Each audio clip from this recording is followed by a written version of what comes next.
राजा हो, रंक हो, चोर हो या कोई साहूकार, एक बात को लेकर सभी एक समान चिंतित दिखाई देते हैं, और वो है संतान का भविष्य। ऐसी ही सोच जगन की थी। जगन एक चोर था। बरसों से वो चोरियां करके ही अपने परिवार का भरण पोषण कर रहा था। अब उसका बेटा बड़ा हो गया था। परिवार का खर्च दिन पर दिन बढ़ता ही जा रहा था। चोरी के धंधे में ऐसा नहीं होता कि रोजाना दांव लग ही जाए। कई बार तो कई कई दिनों तक उसका दांव नहीं लगता था और उसे निराश होकर घर लौटना पड़ता था।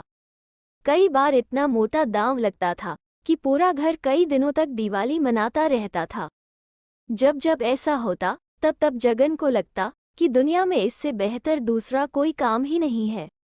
अतः उसने फैसला कर लिया कि वह अपने बेटे को भी अपनी तरह एक सफल चोर बनाएगा। इसी सोच के चलते एक दिन वो अपने बेटे को अपने साथ लेकर चल दिया। रास्ते में उसने समझाते हुए कहा, देखो बेटा, अब हमारे परिवार का खर्चा बहुत बढ़ गया है, इसलिए मैं चाहता हूँ कि अब तुम भी धंधे में मेरा हाथ बटाओ। अगर तुमने सही तरीके से मेरे काम को सीख लिया तो हमारी कमाई तो बढ़ेगी ही और घर में खुशहाली भी आएगी। लड़का चुपचाप अपने पिता की बातें सुनता रहा।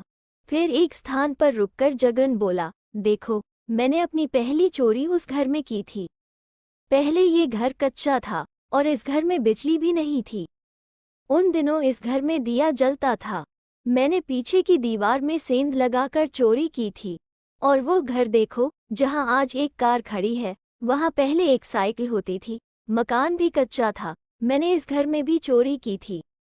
बेटा, अब तुमको मेरे काम में हाथ बटाना है। इसके अलावा और भी बहुत सी कॉलोनियां हैं जो आज संपन्न लोगों की बस्तियां हैं।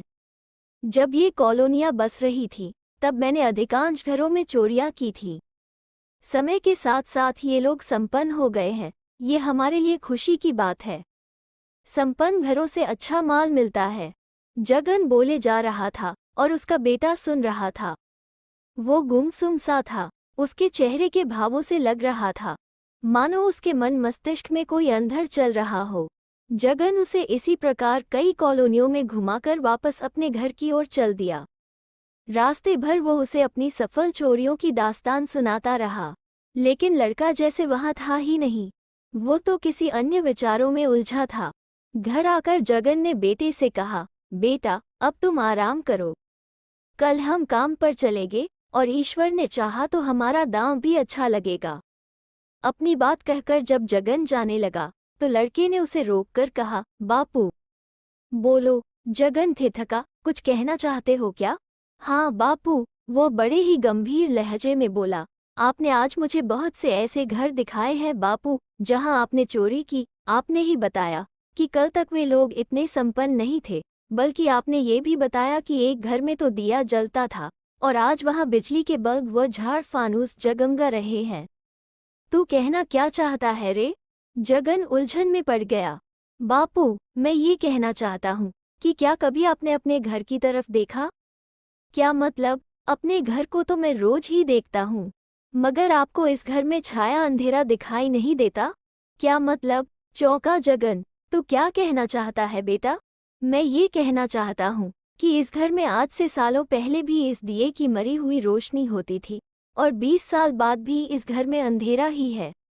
जबकि जिन घरों में आपने चोरी की वहां आज दिए के बजाय बिजली के बल्ब व झाड़ फानूस जगमगा रहे हैं। हमारे घर में अंधेरा है।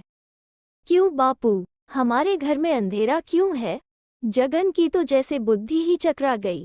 बेसुध सा खड़ा वो बेटे का चेहरा देखता रहा। बेटा क्या कहना चाहता है, इस बात को वो समझ तो रहा था, लेकिन इस सवाल का उसके पास कोई जवाब नहीं था कि उसके घर में आज भी अंधेरा क्यों है। मैं बताता हूँ बापू कि आपके द्वारा इतने जोखिम उठाने के बाद भी घर अंधेरा क्यों है। आपकी लाई गई दौलत में न तो ईमानदारी की खुशबू थी और न ही मेहनत का रंग, इसलिए हमारे घर में आज भी अंधेरा है। और जिनके घरों में आपने चोरी की उनके घरों में आज बिजली के बल्ब व झाड़ फानूस की चमक दमक इसलिए है क्योंकि वे लोग ईमानदारी और मेहनत की कमाई करते हैं। चोरी होने के बाद भी वे गरीब नहीं हुए, मगर मेहनत व ईमानदारी की कमाई न करने के कारण आप अमीर नहीं हो सके। जिस पैसे को कमाने में इंसान के पसीने की गंध होती है उसी पैसे में बरकत होती है बापू। हराम के अरबों खरबों रुपए भी आदमी को वो सुख चैन नहीं दे सकते जो ईमानदारी की एक पाई पाकर उसे मिलता है। अपने बेटे के मुंह से ऐसी गूढ़ और ज्ञान भरी बातें सुनकर जगन ठगा सा खड़ा था।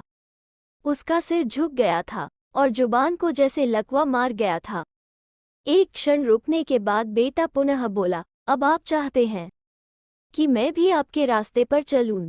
इसका मतलब तो यही हुआ बापू कि आप चाहते हैं कि न सिर्फ मैं बल्कि हमारी आने वाली पीढ़ियां भी इस अंधेरे से जूझती रहे। जरा सोचो बापू, सोचो, क्या हम दोनों मिलकर भी घर के इस अंधेरे को दूर कर सकते हैं?